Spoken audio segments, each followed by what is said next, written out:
Olá pessoal, meu nome é Mima Xavier e esse é mais um vídeo do meu canal. Esse é o terceiro vídeo da série Vivendo o Melhor da Vida, que eu vou colocar aqui no card se você ainda não viu o primeiro e o segundo vídeo. A gente está baseado nesse livro aqui do Max Lucado, que se chama Quebrando a Rotina.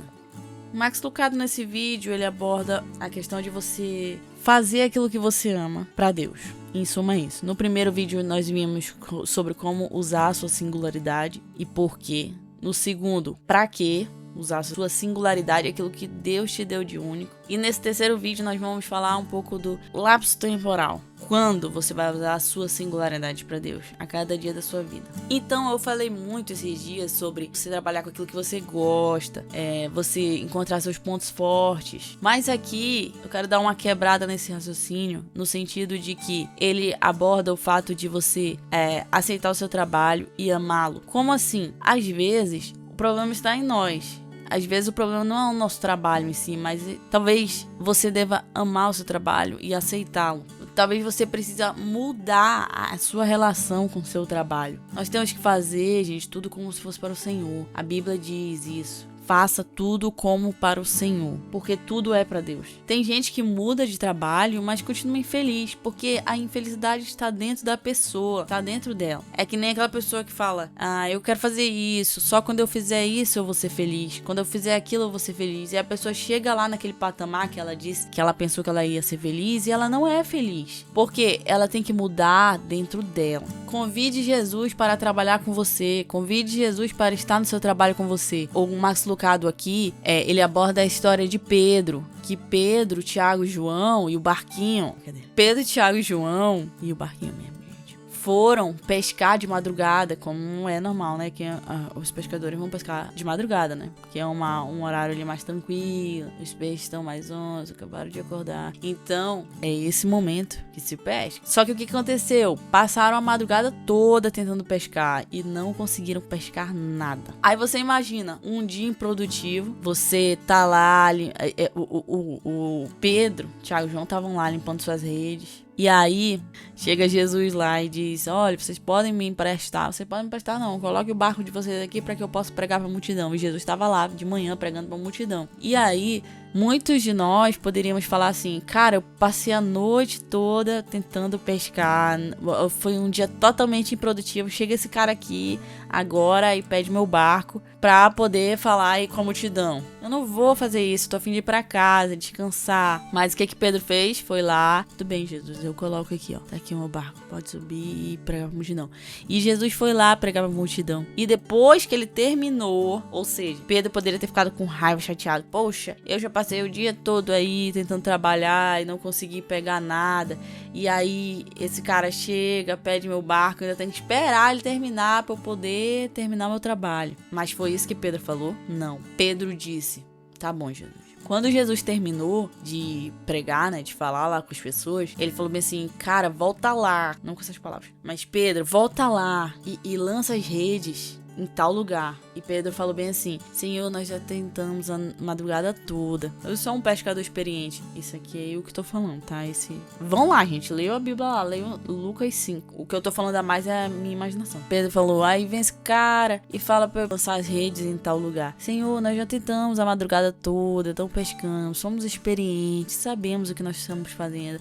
Por favor, não dê palpite no nosso trabalho. Pedro, Tiago e João poderiam muito bem ter falado isso. Mas eles disseram isso, não. Senhor, porque tu estás mandando. Não é nem que eu acredito que vai acontecer, mas tu estás mandando, então nós vamos lá jogar. Foram lá, né? Desfizeram tudo que eles estavam fazendo. Entraram no barco de novo.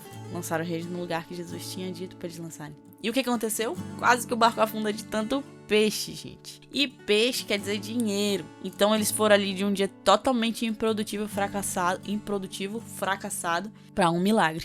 Pescar de manhã e arranjar muito peixe. Então Pedro foi lá e olhou para Jesus e disse, e ele poderia muito bem ter visto uma mina de ouro ali em Jesus, né? Mas ele olhou para Jesus. E aí isso mudou o trabalho dele. Tudo que ele pensava até ali, todo o fracasso que ele achava que ele tinha vivido aquele dia, mudou quando Jesus entrou no barco. Talvez você esteja precisando convidar Jesus para entrar no seu barco. Talvez você esteja precisando falar com Jesus para ele fazer parte do seu trabalho e trabalhar com você.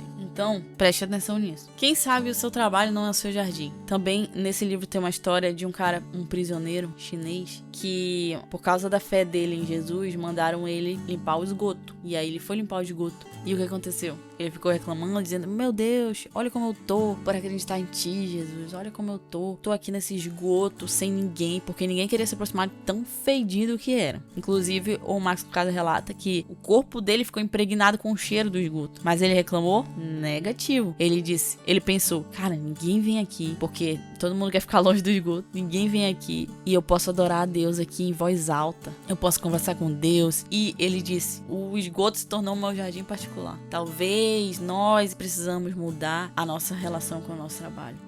Interessante, né? Segundo lugar, gente, faça uma pausa de propósito. Todos nós precisamos de pausa. Até Deus descansou no 7º dia. O que faz a gente pensar que se a gente descansar, o mundo vai colapsar? Ou a gente tem medo que não aconteça nada com o mundo? Então faça uma pausa de propósito. Feche os compartimentos, gente. Olha, a Bíblia diz: a cada dia basta o seu próprio mal. Por que a gente fica se preocupando com daqui a 1 mês, daqui a 3 meses, ou daqui semana que vem, ou amanhã? Não se preocupe com amanhã. Que você viva a cada dia. Até Jesus ia pro deserto. Lá, Lucas 4:42. Até Jesus ia pro deserto, se retirava. Olha o tanto de trabalho que Jesus tinha pra fazer. Tinha gente pra curar. Vocês acham que Jesus curou todo mundo da época dele? Não curou, gente. Porque ele era humano. Como é que ele ia fazer isso? Ele não curou todo mundo. Ele acordava de madrugada e ia se retirar pra falar com Deus. Aí o que faz a gente pensar que a gente pode viver sem falar com Deus, né? O que faz a gente pensar que a gente pode viver, trabalhar que nem uns malucos, se até Jesus teve uma pausa? Na verdade, por causa dessas pausas que Jesus conseguia. Nós precisamos das pausas. Faça recalibrações regulares. Eu gostei dessa expressão do Max Lucado. Recalibrações regulares. Veja o que você precisa melhorar. Poxa, será que eu tô... Chame Jesus pra isso também. Pra fazer essas recalibrações regulares que você...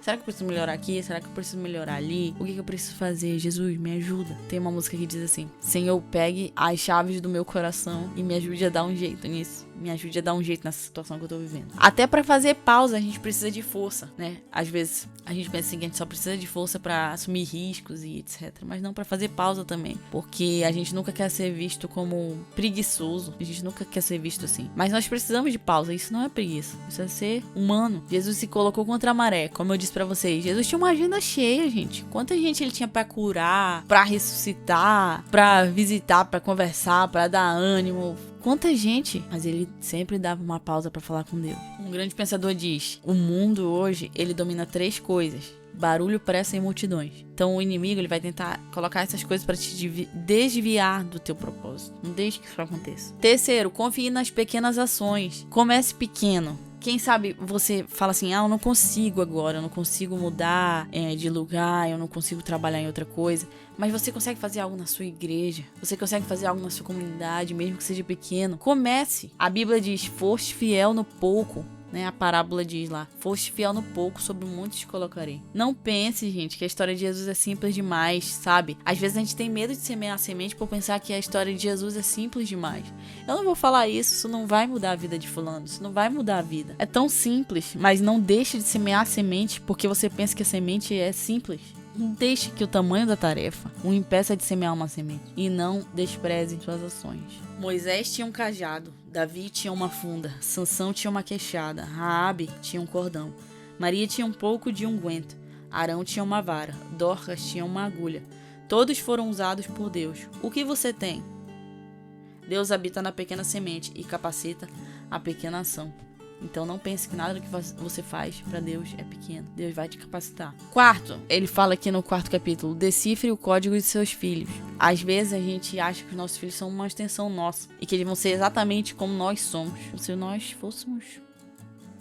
Mas instigue e estimule o seu filho, a sua filha, a estudar aquilo que ele gosta, a se estudar, a descobrir quais as ferramentas que Deus colocou na mala dele, para ele ter um senso de realização pessoal também. As tendências infantis aflorarão na fase adulta, então veja o que o seu filho gosta, veja o que o seu filho ama fazer, estimule-o a fazer as coisas para Deus. Quinto lugar, não seja importante demais para fazer algo pequeno. A tônica do evangelho é servir, sirva aos outros. A Aquele que quiser ser o maior de todos, aquele que quiser ser o primeiro, que sirva a todos. Então sirva. Se nada disso, se você chegou aqui no final e você não sabe por onde começar, e você não sabe qual é o seu ponto forte, você não está estudando, você não sabe nada sobre você, sirva. Comece servindo. Comece servindo na sua igreja, na sua comunidade, na sua família. Comece servindo. Porque aí isso vai abrir a sua mente para as coisas que Deus quer de você. Na igreja, primeiro eu fiquei muito tempo no banco sentada. E depois eu comecei a servir a Deus porque eu tava precisando de pessoas para servir. Então comecei, fui lá e comecei a servir a Deus. Então comece servindo. Deus vai te mostrar o caminho. Deus vai te mostrar aonde Ele quer usar você. Comece servindo a Deus. Então, esse foi mais um vídeo. Na verdade, foi o terceiro e último vídeo da série Vivendo o Melhor da Vida. Reveja os vídeos, estude, se estude. Deus tem muito mais para fazer através da sua vida. Acredite, confie e coloque em prática.